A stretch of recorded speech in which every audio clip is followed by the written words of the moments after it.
अस्सलाम वालेकुम दोस्तों, ये कहानी है उस वक्त की जब मैं अपने शेड में चीकू को लेकर आया। दोस्तों, चीकू एक चाइना डब का बहुत ही नौजवान और खूबसूरत मेल था और उसे हमसायों की लाली पसंद आ गई। लाली जो कि एक जवान चाइना डब की दोशीज़ा थी।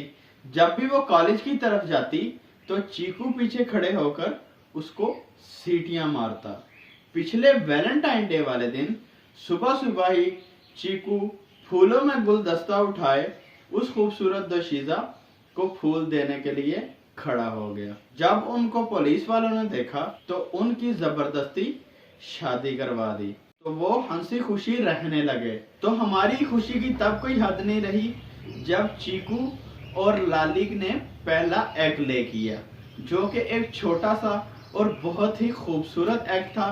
उसको देखकर मेरा दिल बहुत खुश हुआ और 2 दिनों के बाद लाली ने दूसरा भी एग लेकर दिया और अब हमारे घर में बहुत खुशी का समा था, क्योंकि हमें पता था कि चीकू और लाली के घर में प्यारे प्यारे से बेबीज आने वाले हैं।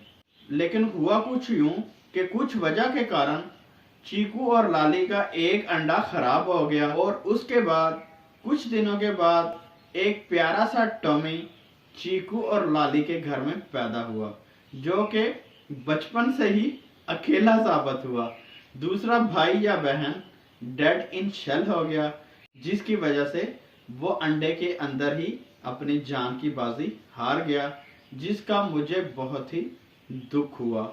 और जब ये पैदा हुआ तो चीकू और लाली ने इसकी बहुत ज्यादा केयर की, उसको खाना खिलाते, रात में गीत सुनाते और उसका बहुत ही ख्याल रखते।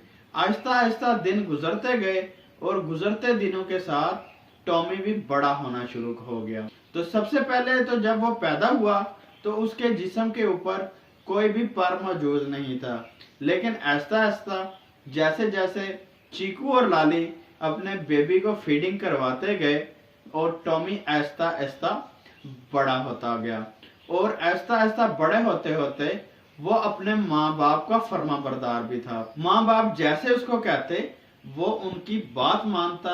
रात के वक्त चीकू और लाली उसको कहानियां सुनाते और वो दोनों के दरमियान में चुपचाप बैठकर कहानियां सुनता और जिंदगी को एंजॉय करता। जब भी माँ बाप नीचे दाना खाने जाते और उसके लिए दाना लेने जाते तो वो आराम से दरवाजे को बंद कर लेता और जब माँ बाप आते तो पूछकर दरवाजे को खोलता। इस तरह आहिस्ता आहिस्ता दिन गुजरते गए। अब माशाल्लाह टॉमी काफी बड़ा हो गया है, लेकिन अभी इस चीज का हमें नहीं मालूम कि टॉमी मेल है या फीमेल, क्योंकि चाइना डॉग में कम से कम 2 से 3 माह तक इस बात का अंदाजा नहीं लगाया जा सकता कि जो न्यूबॉर्न बेबी है वो मेल है या फीमेल। अभी जैसे जैसे वो बड़ा हो रहा है हमें बहुत खुशी है। एक दिन वो बिल्कुल जवान हो जाएगा, फिर हम इसी तरह जिस तरह हमने चीकू और लाली की शादी करवाई, इंशाल्लाह इसी तरह उसकी भी शादी करवा देंगे। उम्मीद करता हूँ कि आपको स्टोरी अच्छी लगी होगी।